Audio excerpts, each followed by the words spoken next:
連拳。我頭第一次打呢個 League of Legends，我諗我大概 Season 3嗰陣時開始打嘅。我要 achieve 一樣嘢，我要有個 title 啊！呢樣嘢係應該係最大嘅 motivation。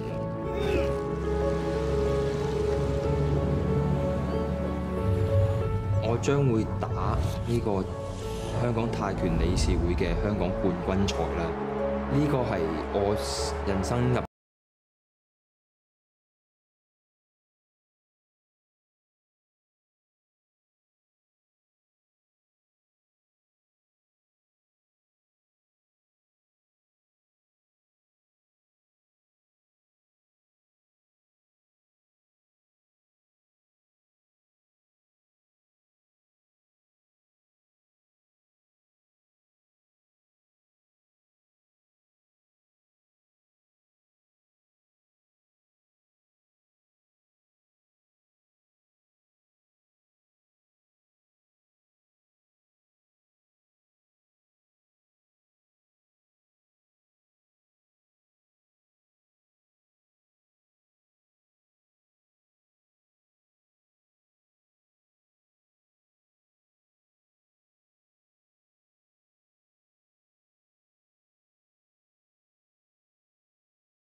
唔可以輸，唔可以輸，唔緊張，唔可以輸，冇得輸。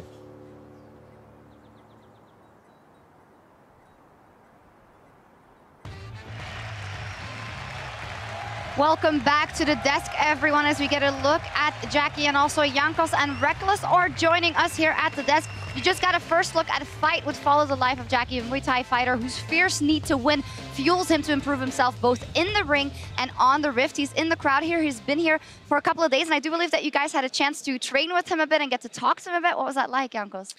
I mean, that's how we got the shorts, first of all. You know, the shorts were amazing, so I'm very grateful to Jackie for that. He's a super good guy, you know. We talked to him, he showed us some moves, and it was amazing.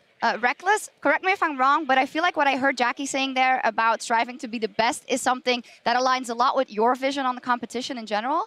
Yeah, I mean, I would definitely say that there is no shortcut to getting where you want to be in the end, and seeing him putting down the hours is definitely something I've done in the past as well, and I still do. So it's really inspiring to see a video like this one. Yeah, super inspirational stuff. And for you guys, you got to keep an eye out for the full fight documentary. It's coming in January 2017. For now, we're going to focus on our League of Legends competition, the last round of the 1v1 tournament. 30 players were at day one. Now we only have 8 left. We're going to take a look at that. Of course, they went through the rules. They killed. Nobody got a tower, and one of them got 100 CS, I believe, yesterday, Pulse. Yeah, in just one game. It was the Lucian game. And people call me a tryhard, but honestly, that last trade was insane, and he had to use the cooling to try and get it. But those are the conditions for victory. I'm not sure if anyone's ever going to really get that tower, though. No, we'll see. And if we take a look at the bracket, there are 5 Ice players left versus 3 Fire players. Unfortunately, you two didn't make the cut yesterday. Any final thoughts on that? Reckless, I know you must have been quite frustrated. Yeah, I mean, Smeb's a great player, so I can't say that I did expect coming out winning. But something I didn't expect, though, was him pulling out the LeBlanc. I thought he would strive much more towards the bruiser side of things, and seeing him being able to play pretty much every champion in the game is, I guess, something that might turn out to be in his favor in the long run for this tournament. Yeah, we will definitely see. And also, if we look at the regions that are still represented, every single region still has a player. The LMS still has 2, the LPL still has 2, and there's 1 EULCS player left in Peke. How much trust do you put on his shoulders, Jankos? I mean, I hope Peke will win something, you know. I'm pretty sure he's a great player. Yesterday he showed really good performance with Garen, so maybe today he will show us LeBlanc, you know, as well. We'll see.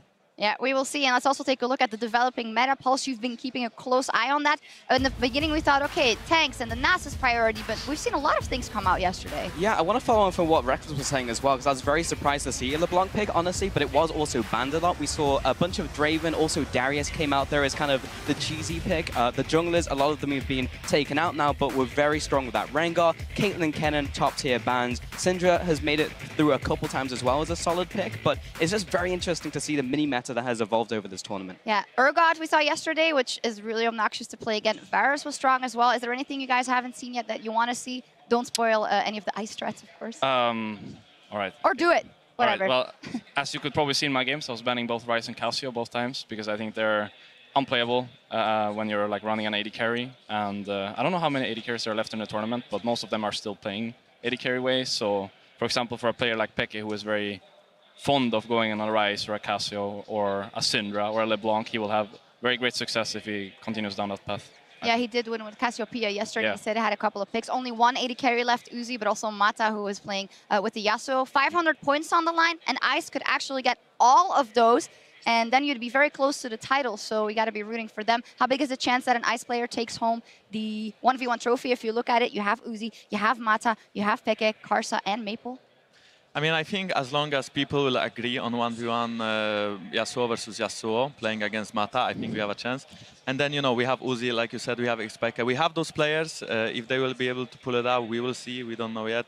I think Uzi is a great player, but he might fall to more of a bruiser style player, or maybe some AP carry like LeBlanc, like we see. You know, we saw Reckless falling to LeBlanc. So hopefully, you know, he'll ban those champions. He won't get cheesed. He has insane mechanics, and he can get the title. Yeah, super crazy. And we've mentioned it already. And before we get into it, we're going to take a special look at Mata versus Faker in a 1v1 Me Bro super slow-mo brought to you by XXX Return of Xander Cage. That was a beautiful one-on-one to watch, Paul. Yeah, this was a XXX rated replay here as well, because for me, this was the pinnacle of the 1v1 tournament between Mata and Faker. You can see just before this, it was the battle over that level 2. Mata goes all in that one minion. Faker tries to scramble to try and find that level 2 himself, because he needs that out so he can get out with Sweeping Blade. He lines it up perfectly here against Mata, getting closer to his tower. Doesn't manage to land the knockup. Mata finds the opportunity to try and get deeper in there and try and finish off Faker. But at this point, Faker has actually kept hold of his Ignite. So as Mata comes in, Faker sees the opportunity as the tower shot lands, but then misjudges the strength of Warlord out from Mata. The last auto attack comes in and Mata finishes him off. Fantastic. And the reaction, of course. Mata has definitely been one of the most expressive players we've seen. So, quick round, who is going to win the 1v1 tournament, Pauls? Well, following on from what Jankos was saying, if people do play that Yasuo against him, then he will probably win in that 1v1. But if that gets banned away, then we'll have to see if he's got more in the tank. Jankos? I mean, I mostly cheer for xPeke simply because he's from Europe and he's a great player. I had a pleasure to play in the same team as him, so right now I cheer for him. And obviously Uzi, that's, you know, basically Uzi. You just played with Uzi. Yeah, actually after playing with Uzi, I was like insanely impressed of just how much he did with the mouse. You know, like he was clicking all over the place, and I was just, okay, I'm gonna, you know, try my best. But yeah, after watching his Quinn game yesterday as well, I was really impressed. So I think he has good chances of making it far into this tournament. TLDR, good chances for Ice. We're gonna hear from the pros as we prepare to jump into the action. xPeke 선수가 홈그랜드 응원을 많이 받는데 그런 거 상관없이 저는 이기고 싶어요. 우지 선수가 우승하지 않을까 생각이 많이 들어요. 왜냐면 라인전에서 워낙 잘해가지고. 我很想要得到单挑赛冠军嘛，因为这其实也是一个证明自己实力的一部分吧。 Uzi là một xạ thủ số 1 của Trung Quốc. Em nghĩ đây là trận đấu rất khó khăn với em. 对上马塔的话，其实我蛮想用亚苏跟他打打看的。 사실 1대1 우승보다는 지금 스맵을 이기는 게 저한테 가장 큰 목표라고 생각해요. 스맵 선수가 아마 우승하지 않을까. Hola, ¿qué tal? Ya hemos vuelto con este 1 contra 1 y es el día en el que se decide el campeón de este torneo. Y vamos a empezar con un enfrentamiento muy interesante. En el lado azul fue mucho mejor que Afromu. Y fue el hombre que borró el OP de Ron OP. Es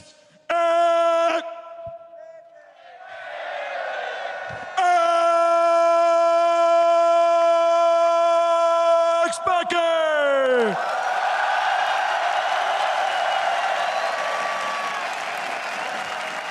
And challenging the hometown favorite for Team Fire, he's sitting on cloud 9 with 2 wins under his belt and looking for more. It's Impact! All right, gentlemen, good luck and have fun. Thanks for some really insane intros, Dash. Hopefully his We need to voice... start it out down here because we have a long day of 1v1s ahead of us. Yeah, I right? really hope his voice keeps up because this is like day one or game one of the quarterfinals. We're going to semis, and then I think the finals is even a best-off match. Yep. So if he keeps going like that, he's going to blow out his voice. Yeah, we'll keep track of how big that vein on his neck does get. Just adjusting my levels here. The play-by-plays from the oh, it's a little, mode is they just turn like it way up. I hear my voice just blasting in my ears. I'm like, nope, that was Trevor. All right, Kobe is now joining me. So I've made an ELO upgrade for the final day of the 1v1s. We're getting ready for our first match, which will be xPeke versus Impact. Kobe, what's your take so far?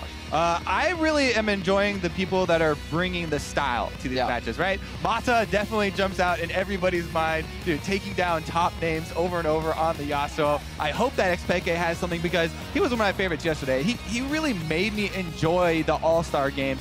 Something like a Garen pick, that's not all you have to do. You don't just pick Garen and it's a great game. You have to pick Garen and do well, right? It's a way different story if you pick Garen and you just get blasted in the game, but get that double kill, kill Faker, like those types of plays. Especially when you kind of come into the tournament and Rudy's like, oh boy, I hope Peke is not washed up. I hope he does well. First game on the Ahri as well, gets a really good flank, goes in. He's still in that 1v1 tournament when the likes of Bjergsen is knocked out, Doublelift is knocked out, so he's carrying the hopes here for Team Ice, and honestly, you can see what he picks up right now. 2 mages banned out and a Darius, so the easy mode champs are off the grid for Peke.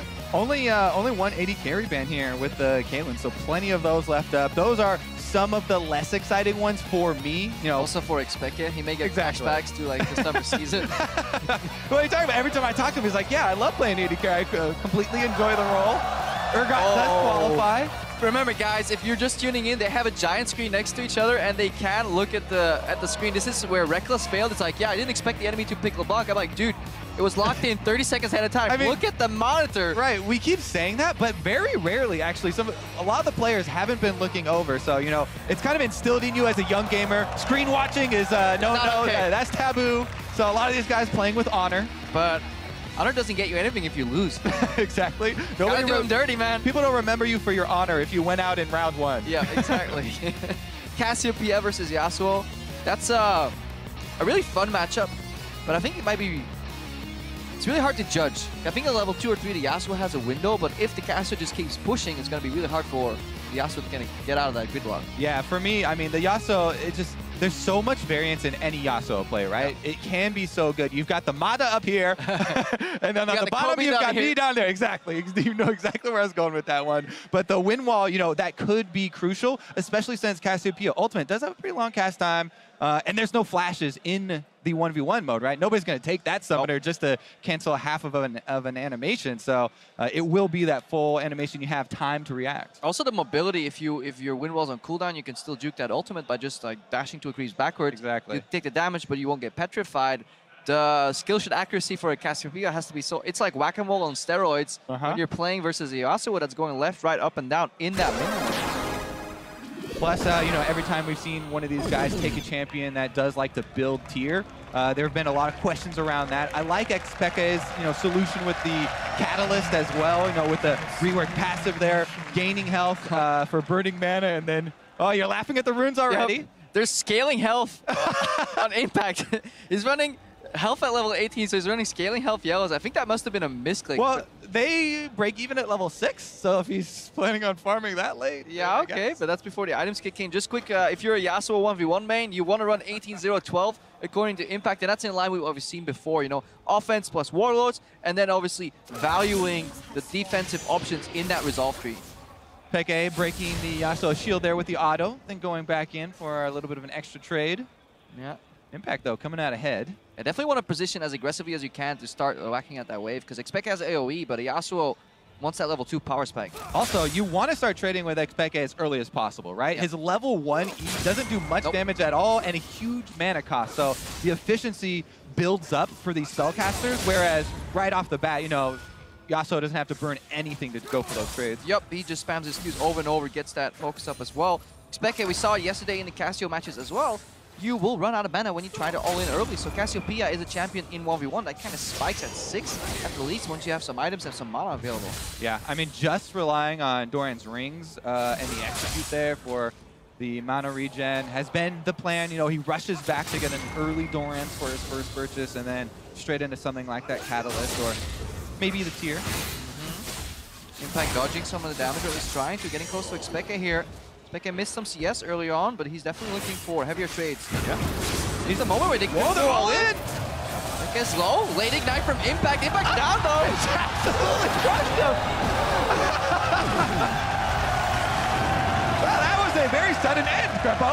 Yes, xPeke wants to look for the level 6 power spike before they go, and they fight. Already talking about third purchases of the Catalyst there. Peke wastes no time. Level 3, Impact decides to fight, and Peke comes out victorious. I'm just telling you, Kobe, scaling health runes may not be the best if you're planning to go all in on level 2. I can objectively say they are definitely not the best. They're half value there at level 3, so Impact a little bit of hubris, and he is kicked out. I mean, Team Ice are absolutely crushing this mode. Now they have 5 people left in to 2 Fire members. Yeah, there's actually one side of the bracket where they kind of go out, but look at the Impact's level 2, half HP, goes in, gets exhausted, and then keeps fighting. He dodged that Q when he had exhaust on. He's just crawling away, and Impact is not able to hit that Q. I don't even know if it really was going to matter there, because Peke really won by some large margin. Yeah, he had a really large margin. Peke was like, muchas gracias, thank you for the free win. He goes up to the next round. Crown is very happy. It would be amazing to see him make it to the final, just from like honestly, a local hero. Make it to the final, then Garen 1v1. I'm just kidding. Garen mechanics not exactly exciting in the 1v1s. All right, that means we can start looking forward. His hopes of making it to the final are quite slim because a team player of a teammate of his is in the same side of the bracket. You know, Uzi is coming up, so I don't think he'll make it to the final. A very intimidating teammate as well. I don't think Uzi will go a level 2 all in on the Yasuo either. So the thing is, like AD carries, especially AD carries that are trying to min-max the efficiency of all their masters and all their runes, seems like the best choice to try and go far in this, especially, you know, if you're putting that pressure of going to the 100 CS. Nobody really wants to do that, but you have that pressure there to make them take a bad fight. Uzi just seems like such a favorite for this. And it feels like natural when you watch Uzi play as well. It is almost like embedded in his style, like 5-6 years of playing AD carry at the highest level. Yeah. Like we're trying to decipher what he's doing. He's doing it just like he at seems ease. so relaxed, right? He so. doesn't even have to think about it anymore. But to bring us our next quarterfinal match, let's hand over to Dash, who's waiting on stage.